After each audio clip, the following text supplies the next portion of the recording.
तो अपन राजस्थान की स्थिति की बात कर रहे थे।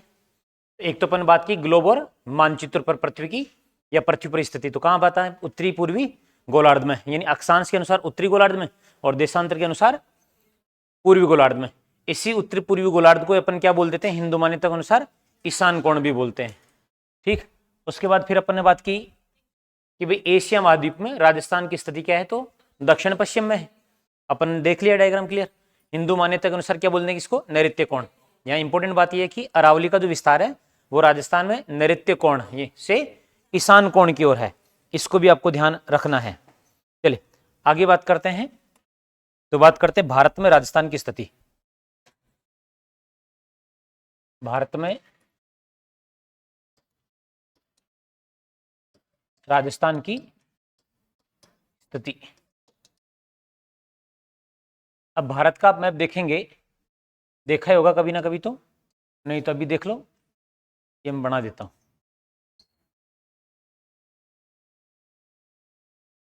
ये भारत है, भारत की थोड़ा माथा ज़्यादा ही बड़ा कर दिया अपन ने, तो ये यहाँ पर राजस्थान है। तो ये भारत का अक्षांशीय और देशांतरीय विभाजन है। ये उत्तर, ये दक्षिण, ये पूर्व और ये पश्चिम। तो राजस्थान भारत के उत्तर पश्चिम में स्थित है।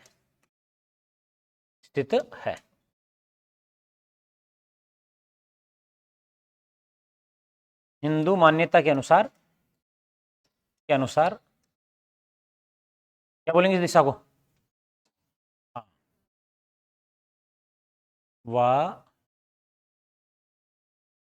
वायव्य नहीं, वायव्य कोण, यानी कि वायु कोण बोलते हैं एक्चुअली,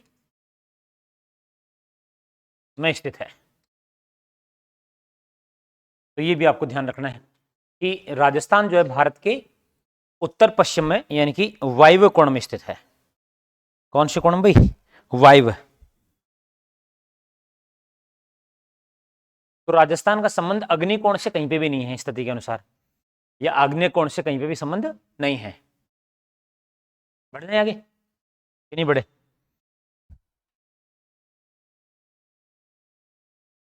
क्योंकि अपने वैसे अग्नि खूब पड़ती है यहाँ पर, तो अग्नि की जरूरत ही नहीं है। छाप दिया सबने। अब एक क्वेश्चन यहां से बिल्कुल बेसिक क्वेश्चन जो बनता है, निम्न में से राजस्थान का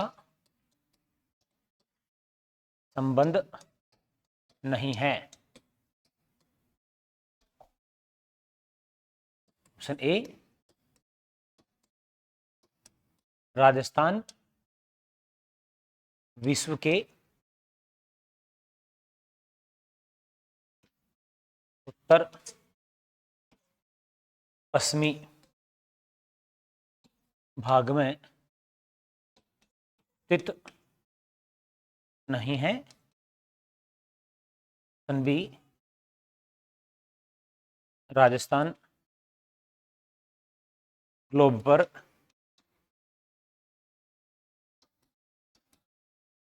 नैऋत्य कोण में है।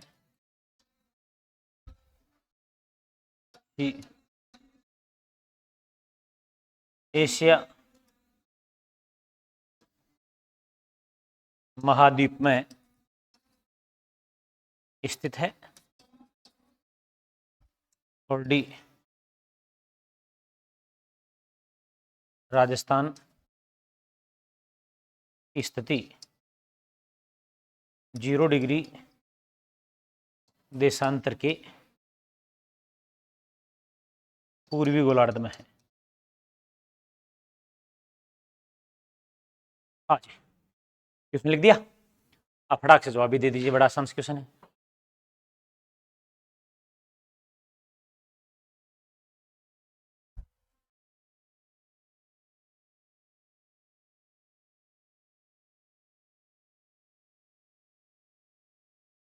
तो राजस्थान के उत्तर पश्चिम भाग में स्थित नहीं है, ये नदी नहीं है, ये ठीक है ना। ये बात तो सही है। राजस्थान ग्लोब पर नैऋत्य कोण में है। नैऋत्य कोण में है क्या? नहीं, नैऋत्य कोण तो क्या गलत है? दक्षिण पश्चिम। और ग्लोब पर एक्चुअली कहां पर है? उत्तर पूर्व। और उत्तर पूर्व क्या बोलते हैं? ईशान कोण बोलते हैं। तो ईशान कोण होता सही होता, तो अपन गलत पूछा था। क्या हो जाएगा? 20 का राइट आंसर हो जाएगा। एशिया महाद्वीप में स्थित है, सही बात है। और राजस्थान की स्थिति 0 डिग्री देशांतर के पूर्वी गोलार्ध में, ये बात भी क्या है? सही है। ठीक लिख दिया आपने, मतलब बेसिक सा क्वेश्चन है, अभी पढ़ाया तो अब तो आना ही है आपको, है ना। एग्जाम तक भी याद रहे तो फिर वो है कि हाँ ठीक आता है। आपके लोग अच्छा देखो हमारे तो आ गया यूं, तो क्या ही आना था। अभी लिखा रहा हूं, अभी पूछ रहा हूं। क्लियर यहां तक की बात? बढ़े आगे। तो ये राजस्थान की स्थिति को लेकर क्वेश्चंस बन सकते हैं यहां से। फिर बात करते हैं राजस्थान के आकार। तो राजस्थान जो आकार है वो कैसा आकार है भाई राजस्थान का? पीएच हैंडले के अनुसार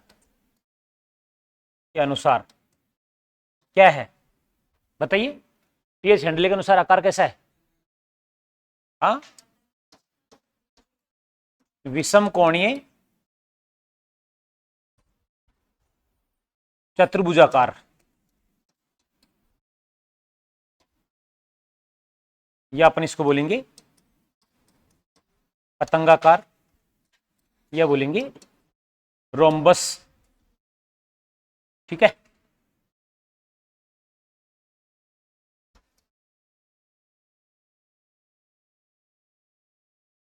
टोंक जिले की आकृति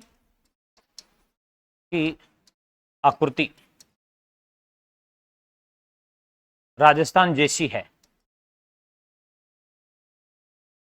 टोंक जिले की जो आकृति है वो कैसी भाई? राजस्थान जैसी, यानी जिस प्रकार से राजस्थान का आकार है वैसा ही टोंक का भी आकार राजस्थान के जैसा ही है।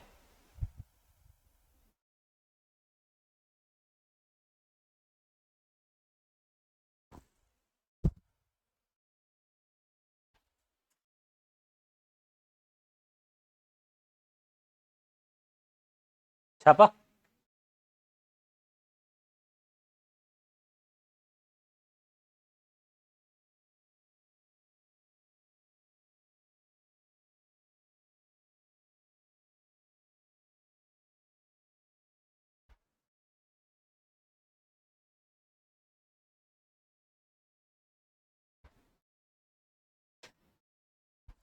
अब राजस्थान के कुछ जिलों की आकृति की अपन बात करें तो वो अपन देख लेते हैं कि कौन से जिलों की आकृति कैसी क्या है।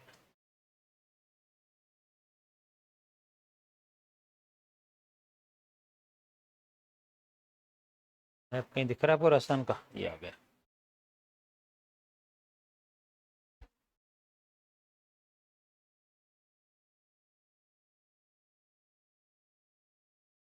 देखो, सबसे पहले ये आप सिरोही देखिए। क्या देखें? सिरोही। तो सिरोही की जो आकृति है वो बैठा हुआ मेंढक। सिरोही बैठा हुआ मेंढक। वैसे मेंढक बैठा हुआ ही रहता है हमेशा, कभी भी आपने मेंढक को खड़ा हुआ नहीं दिखाई दिया होगा। नहीं, मान लो कभी आपको लगे नहीं सर हमने तो खड़ा मेंढक भी देखा है। ये पास में यहां पर है जालोर। अब आपने ब्लू व्हेल नहीं देखी है तो जालोर को देख लीजिए। मैंने नहीं देखी है तो मैं जालोर को देख के मान लेता हूँ कैसी होती होगी ब्लू व्हेल।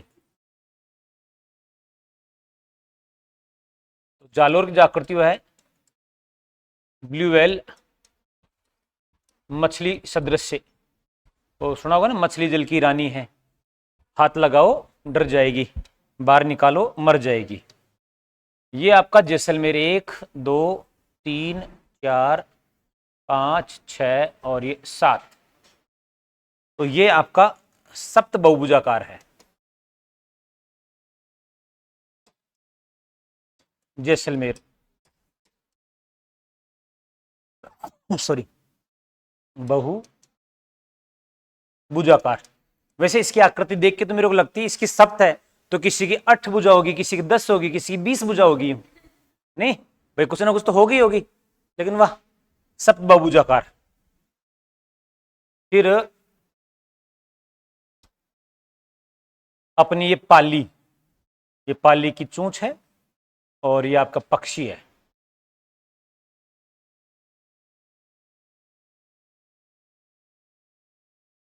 तो पाली जो है उड़ता पंछी या पक्षी। फिर राजसमंद, राजसमंद है तिलकनुमा आकृति का। ठीक है, अब ऐसा टीका कौन निकालता होगा और देख लो आप। बड़े बुजुर्ग लोग होते हैं ना, यहाँ थोड़ा ज्यादा मोटा करके फिर यूं खींच देते ऊपर तक, तो तिलक सदृश आकृति हो गई। फिर आपका भीलवाड़ा, भीलवाड़ा आयताकार। इसको देख के तो मेरा तो आयत पे ही विश्वास उठ गया ये, कि आयत ऐसा भी होता है क्यों। हमारे गणित में पढ़ाया गया था कि जिसकी आमने सामने भुजाएं बराबर होती हैं वो आयत होता है। अब पता लगा कोई जरूरी नहीं बराबर ही हो, टेढ़ी मेढ़ी भी हो सकती है यूं, बस बराबर होनी चाहिए यूं, तो ये आयताकार।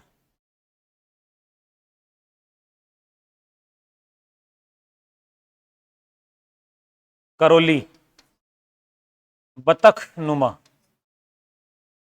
अब आपने नहीं देखी हो बतख, तो इस करौली को देख लो। आपको नहीं भी लग रही तो मान लेना ये बतख ही है।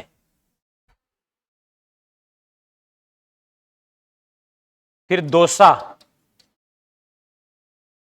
धनुषाकार। दोसा क्या है भाई? धनुषाकार। ये लो, प्रभु श्री राम जी वाला धनुष है ये, इसी को उन्होंने तोड़ा था जिससे माता सीता से इनका विवाह हुआ था। तो दोसा क्या भाई? धनुषाकार।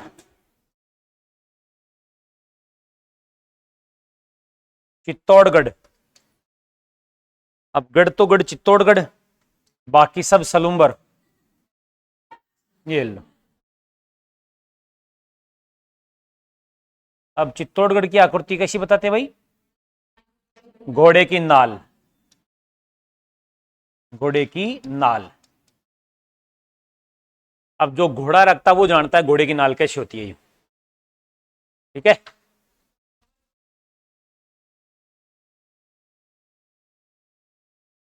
अपने तो ये सिक्कर एकदम अर्धचंद्राकार सिक्कर है, हारनुमा अर्धचंद्राकार। पहले बीच में बिगड़ गई थी, लेकिन अब वापस से सुधर गई हूं, तो अर्धचंद्राकार हारनुमा कटोरे नुमा भी है। ठीक है ना, बस हाथ में नहीं लेना। हाँ, पता लगे चिल्लो कटोरा एक।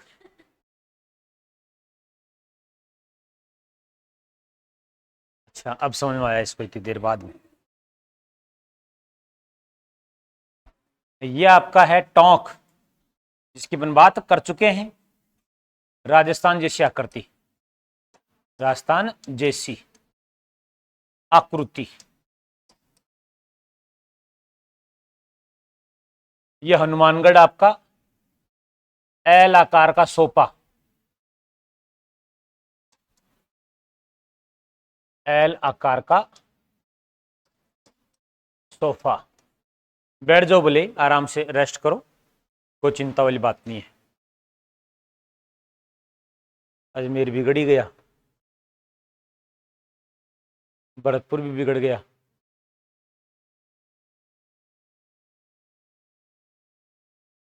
धौलपुर की पहले कोई आकृति नहीं थी।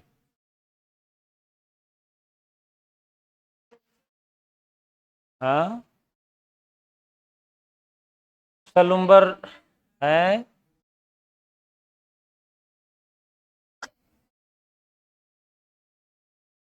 बाड़मेर बालोतरा हो गया ना अलग। तो ये कुछ प्रमुख आकृतियां हैं जो आपको थोड़ा ध्यान रखना है।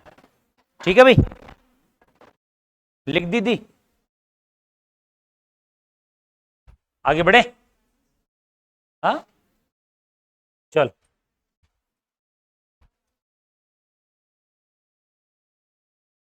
अब बात करते हैं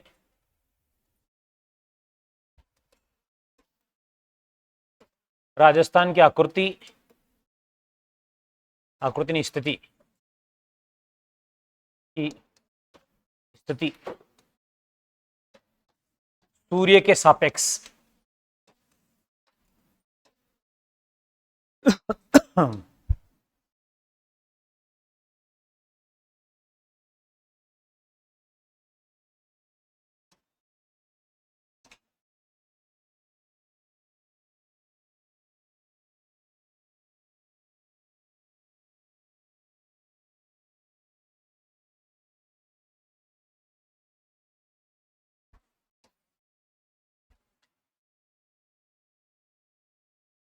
ये आपके हैं 23.5 डिग्री नॉर्थ, ये 0 डिग्री, और ये 23.5 डिग्री साउथ, यानी ये आपकी मकर रेखा,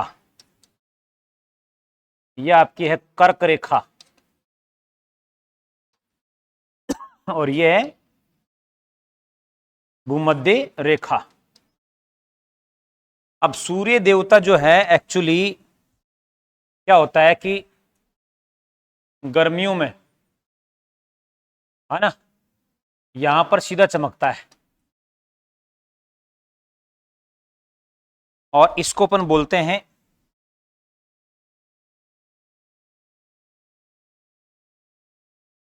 कर्क संक्रांति। क्या बोलते हैं? कर्क संक्रांति। अब यहां पर ये कब चमकता है भाई? तो 21 जून को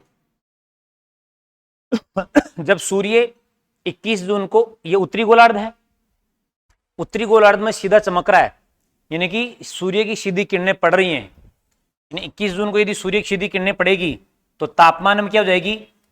वृद्धि, और तापमान ज्यादा देर तक रहेगा तो दिन की जो अवधि है वो भी क्या हो जाएगी?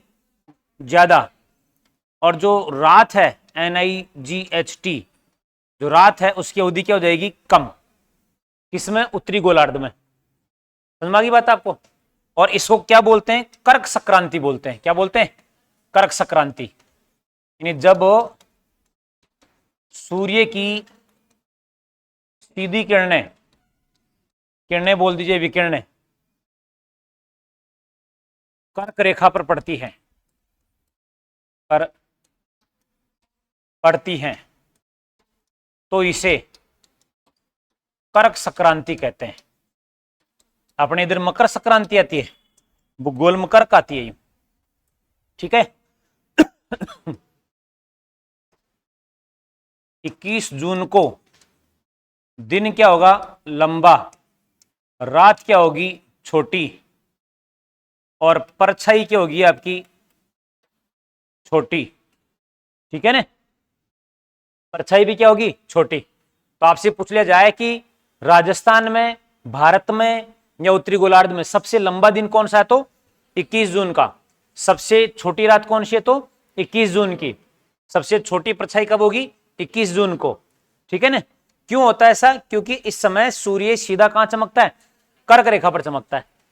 तुम्हारी बात, जैसे मान लीजिए आप खड़े हो और आपके ऊपर सीधे टाट पे यदि लाइट यहां डाली जाए तो आपकी परछाई बनेगी क्या? नहीं बनेगी। लेकिन आपको थोड़ा साइड में जाके फिर लाइट डालेंगे तो आपकी परछाई लंबी दिखाई देगी। रात में आप एक्सपेरिमेंट ये करके देख सकते हो। बस उसके लिए टॉर्च होनी चाहिए, और एक व्यक्ति और खुद हो दूसरा जो आप पे टॉर्च डाले, और टॉर्च डालने में हाइट आपसे ज्यादा होनी चाहिए यूं। हाँ, तो ये सफल होंगे आप इस एक्सपेरिमेंट में। और टॉर्च की गारंटी पहले ही दादाजी से ले लेना कि टूट जाए तो ठीक है, वरना दादाजी टॉर्च के पीछे ही चलते हैं। हाँ, टॉर्च इधर उधर हुई नहीं, दादाजी का दिमाग खराब हुआ ही नहीं, कौन लेगा मेरे टॉर्च को? नंबर 2, अब देखो यहां 21 जून है, 21 जून के 3 महीने बाद सूर्य की जो है सीधी किरणें यहां 0 डिग्री अक्षांश पर पड़ती। जून के बाद में जुलाई, अगस्त और सितंबर, तो यहां आती है 23 सितंबर को। तो 23 सितंबर को जो है सूर्य सीधा कहां चमकता है आपको? भूमध्य रेखा पर। और इसको बोलते अपन शरद विषुव। क्या बोलते हैं? शरद विषुव या शरद अयनाथ भी बोलते हैं। शरद अयनाथ। इसका क्या मतलब है कि 23 सितंबर को सूर्य भूमध्य रेखा पर सीधा चमकता है। कहां पर भाई? भूमध्य रेखा पर। अब ऐसी स्थिति में पृथ्वी आधी इधर रह गई, आधी इधर। ऐसी स्थिति में दिन और रात क्या हो जाते हैं? बराबर। आपसे पूछ लिया जाए दिन और रात बराबर कब होते हैं? तो 23 सितंबर, जिसको अपन शरद विषुव भी बोलते हैं। यानी यहां से आपके शरद ऋतु का आगमन शुरू हो जाता है, अपन ये कह सकते हैं, है ना। शीत ऋतु आने वाली हो जाती है, स्टार्ट हो जाती है। आती नहीं, लेकिन प्रारंभिक, जिसको अपन गुलाबी सर्दी बोलते हैं, वो हो जाता है स्टार्ट। इसके ठीक 3 महीने बाद जो है सूर्य देवता यहां आ जाते हैं चलते चलते। कहां पर? मकर रेखा पर। तो सितंबर के बाद में अक्टूबर, नवंबर और दिसंबर। कितना दिसंबर भाई? 22 दिसंबर। तो 22 दिसंबर को सूर्य देवता यहां सीधा चमकते हैं। इसको अपन बोलते हैं मकर संक्रांति। मकर संक्रांति। ये मकर संक्रांति तिल वाली नहीं है कि कहीं आप तिल के लड्डू बना दो कि 22 दिसंबर को मकर संक्रांति आ गई है यूं। ठीक है, क्या होगा? यानी 22 दिसंबर को जब सूर्य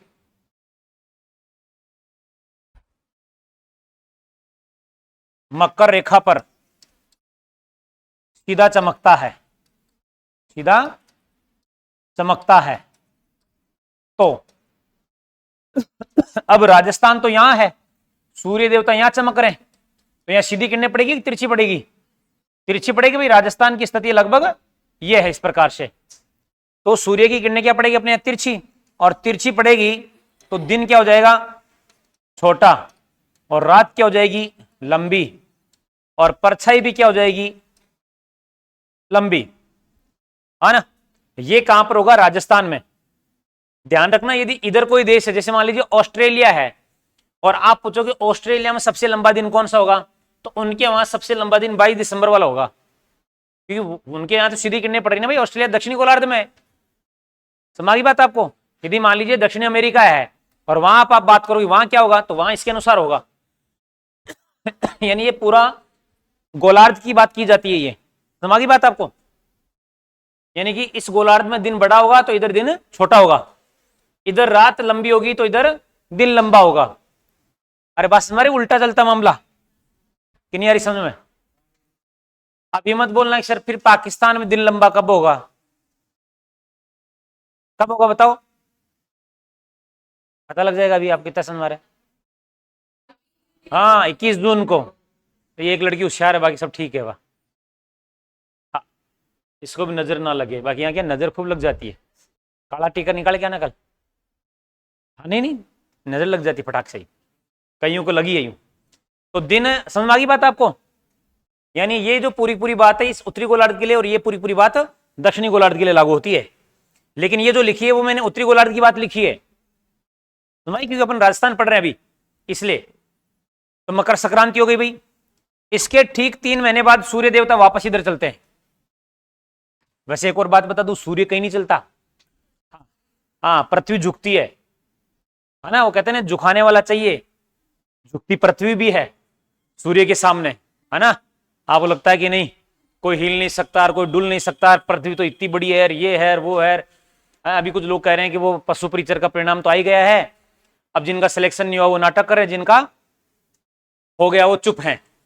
वैसे बहुत खराब रिजल्ट आया कुल मिला के, मतलब इतना खराब आया। खैर पास तो उतने ही होने जितने होने हैं, लेकिन ये खराब सब उनको लगता है जिनका चयन नहीं होता है, और जिनको हो जाता है उनको बढ़िया लगता है ना। और जिन नहीं होता फिर कुछ ना कुछ कमियां तो निकालते हैं लोग बाग। वैसे वास्तव में कुछ कमियां रही हैं, ऐसा नहीं रही, बहुत सारी कमियां रही हैं रिजल्ट के अंदर। मतलब पता कितना अंतर पड़ दिया। एक चौथी पारी आपका फोर्थ शिफ्ट में किस किस का था, पेपर किसने दिया होगा, अब तो कोई बताए भी नहीं। तो फोर्थ शिफ्ट में और सिक्स्थ शिफ्ट में टोटल 35 नंबरों का अंतर डाल दिया यूं। यानी फोर्थ शिफ्ट के 11 पॉइंट कुछ नंबर कम कर दिए और सिक्स्थ जो शिफ्ट है उसके 24 नंबर बढ़ा दिए। अब 24-24 नंबर बढ़ते हैं क्या कोई, इतना क्या वेरिएशन हो सकता है, ऐसा पेपर क्यों बनाया, नहीं बनाना चाहिए था। अब जिसके बेचारे के आए नंबर ज्यादा उससे तो कर दिए कम, और जिसके कम आए इतने दिन घूम रहा था मेरा सिलेक्शन होना ही नहीं, उसको अचानक से पता लगा अच्छा मेरे तो रैंक 181 आई है, ओहो पक्का सिलेक्शन यू है। और जो सोच रहा था हाँ मेरी तो 181 आएगी, उसको पता लगा अच्छा आपकी रैंक तो 1,81,000 आई है यूं, और सबको खुश कर दिया। मेरे को ऐसे ऐसे बच्चे जिनकी 3 लाख रैंक आई फोन करके पूछ रहे सर मेरे 3 लाख रैंक आई तो क्या चांस है। मैंने कुएं में पूछ जा क्या चांस है, 3 लाख में क्या चांस है, अबे पद 6 जा रहे हैं, 3 लाख रैंक आ रही उसमें तुम चांस ढूंढ रहे हो। नहीं सर मैं अल्पसंख्यक में हूं, अरे मैंने तो किसी भी संख्यक में हो 3 लाख रैंक पे चयन नहीं हो सकता, संभव ही नहीं है। मैंने कहा ये तो जबरदस्ती बावड़ा बनाने तुम्हारे को बस खुश कर दिया एक दिन के लिए, एक दिन के लिए भी नहीं, कुछ सेकंडों मिनटों के लिए, वाओ मेरे नंबर भी मिल गए यूं। मैंने कहा मेरे भी मिल गए, भले मैंने एग्जाम नहीं दी थी तो भी आ गए मेरे नंबर इसमें। तो सुनाया तो 3 महीने के बाद में सूर्य देवता यहां आ जाएगा। तो अब देखो क्या था, दिसंबर, दिसंबर के बाद में क्या था, जनवरी, फरवरी और मार्च। तो 21 मार्च को ये यहां पर चमकता, कहां पर, भूमध्य रेखा पर फिर से। तो इसको अपन क्या बोलेंगे, बसंत विषु, बसंत विषु।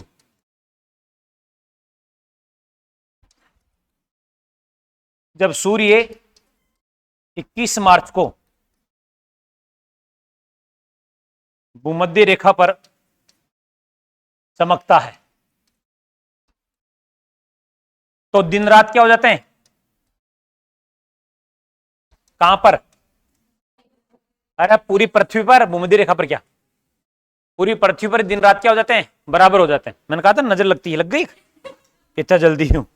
हाँ अब कुल मिला के कंक्लूजन यह है कि एक वर्ष में 2 बार दिन और रात क्या होते हैं, बराबर, एक तो 23 सितंबर को और एक 21 मार्च को। ठीक है, अपने यहां पर दिन लंबा होता है 21 जून का और रात लंबी होती है अपने यहां पर 22 दिसंबर की।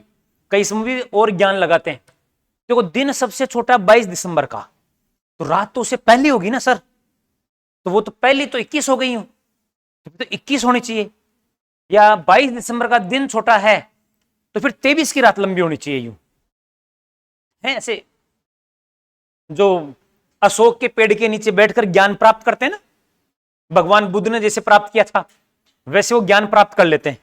फिर उनको लगता है अच्छा अब तो अपन को गया जाना पड़ेगा, बिहार। अब आप ये देखो फिर 3 महीने जोड़ दीजिए आप इसमें, मार्च के बाद में अप्रैल, मई और जून, तो पूरे साल भर जो है सूर्य की जो स्थिति है वो यही रहती है भाई, है ना।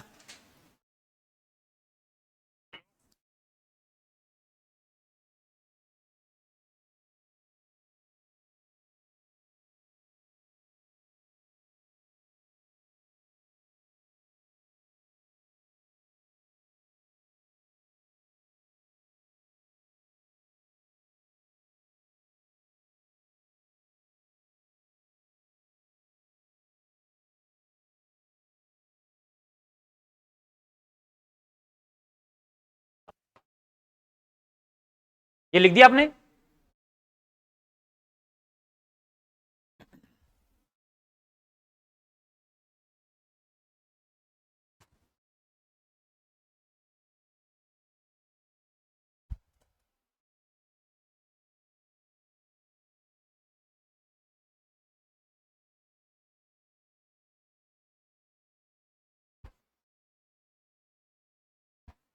ठीक।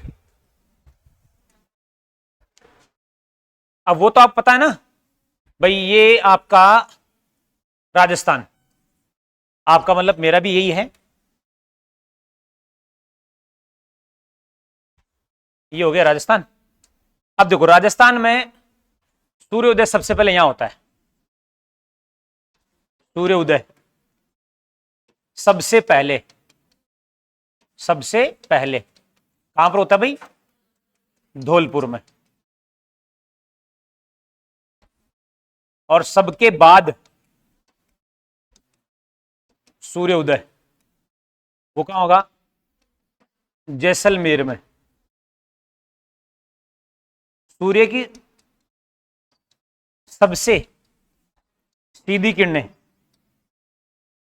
सीधी किरणें कहां पड़ेगी? बांसवाड़ा। बांसवाड़ा, क्योंकि जो कर्करेखा के सबसे ज्यादा नजदीक होगा वहीं सीधी पड़ेगी, क्योंकि सूर्य वहीं पर है। और सबसे तिरछी किरणें,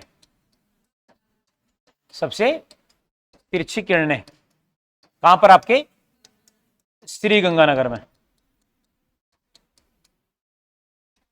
लिख देना है साथ ही साथ, ये राजस्थान की लंबाई और ये आपकी चौड़ाई। ये तो लिख चुके अपन पहले, फिर भी लिख दीजिए, एक साथ हो जाएगा। लंबाई 826 किलोमीटर और चौड़ाई 869 किलोमीटर। ये राजस्थान का मध्यवर्ती जिला,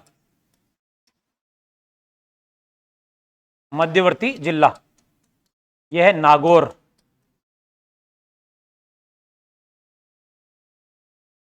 कौन सा भाई? नागौर, नागौर।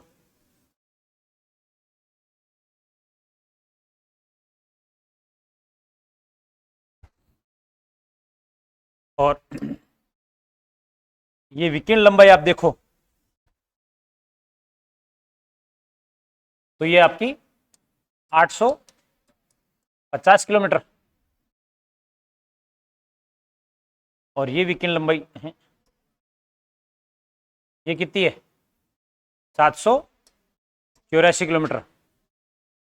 यानी ये विकिरण लंबाई आपकी उत्तर पश्चिम से दक्षिण पूर्व, और ये लंबाई आपकी उत्तर पूर्व से दक्षिण पश्चिम। और इस विकिरण लंबाई में भी अंतर है, कितना? माइनस करो, 50 और 16 कितना हो गया? 66 किलोमीटर का। और लंबाई चौड़ाई में तो अंतर पता है आपको, कितना है? 42, 43। हाँ, नजर लगती है ना, मुझे पता है। लो छींक दिया, उतर गई नजर। तो लिख दिया आपने विकिरण लंबाई उत्तर दक्षिण पूर्व पश्चिम। सब कुछ खिचड़ी तो नहीं होगी इसके अंदर? मतलब चावल बाजरा और मूंग मोट सब इकट्ठा डाल दिया हुई।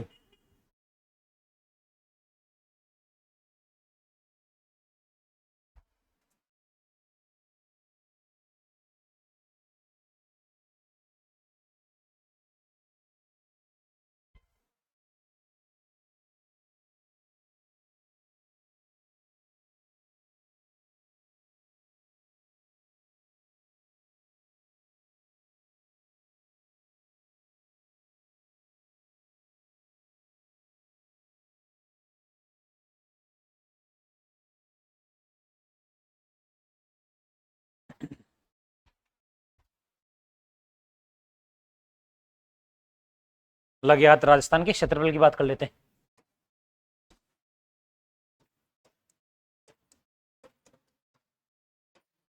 राजस्थान का क्षेत्रफल कितना भाई? 3,42,239 वर्ग किलोमीटर। भारत के कुल क्षेत्रफल का कितना है? 10.41% या 1/10वां भाग।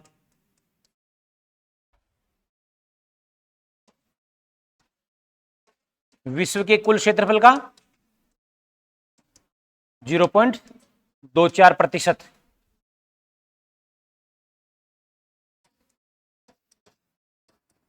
राजस्थान क्षेत्रफल की दृष्टि से भारत का सबसे बड़ा क्या है? राज्य है।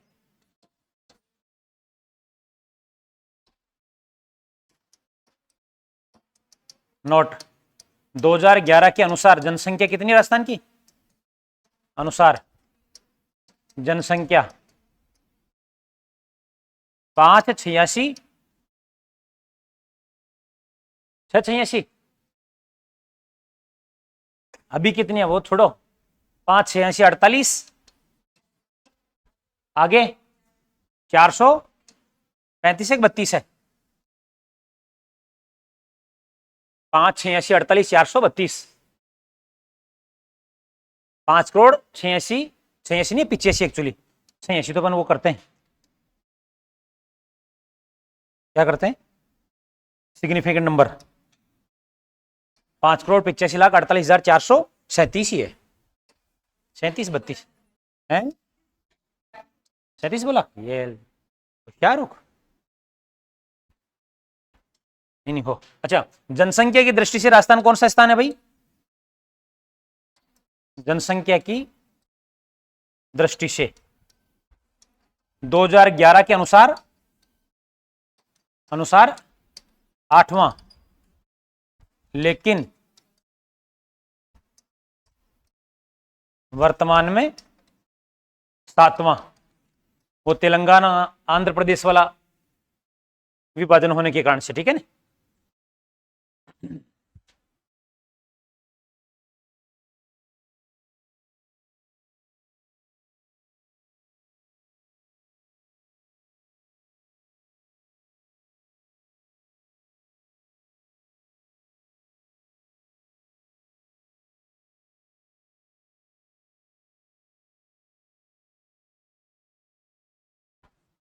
लिख दिया भाई आपने?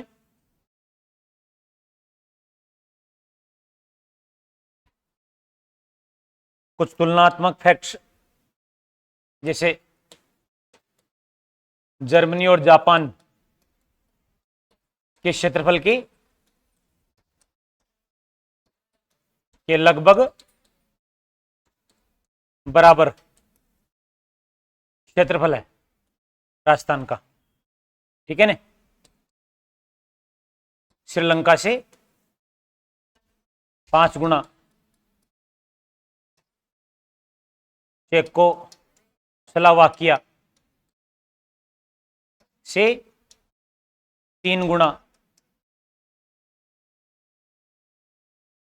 इजराइल से 17 गुना,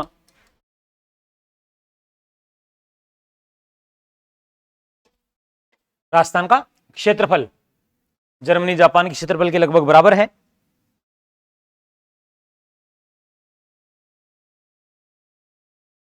श्रीलंका से 5 गुना, इजराइल 17 गुना, और जिसने अपने पे राज किया क्या नाम था उसका? इंग्लैंड। इंग्लैंड से 2 गुना लगभग।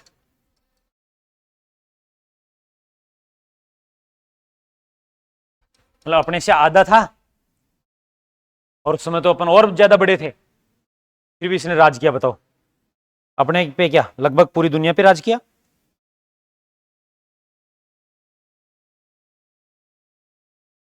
गोरू ने राज किया अपने पे। किसने किया? हाँ, तो गोरू से बच के रहा करो। हाँ, उनमें क्या, वो बुद्धि से काम लेते हैं, और जो काले हैं वो भावुक हो जाते हैं। मतलब ये वास्तविकता में भी है। आप साइकोलॉजी पढ़ते होंगे ना, बुद्धि को प्रभावित करने वाले तत्वों में ये भी एक आता है कारक।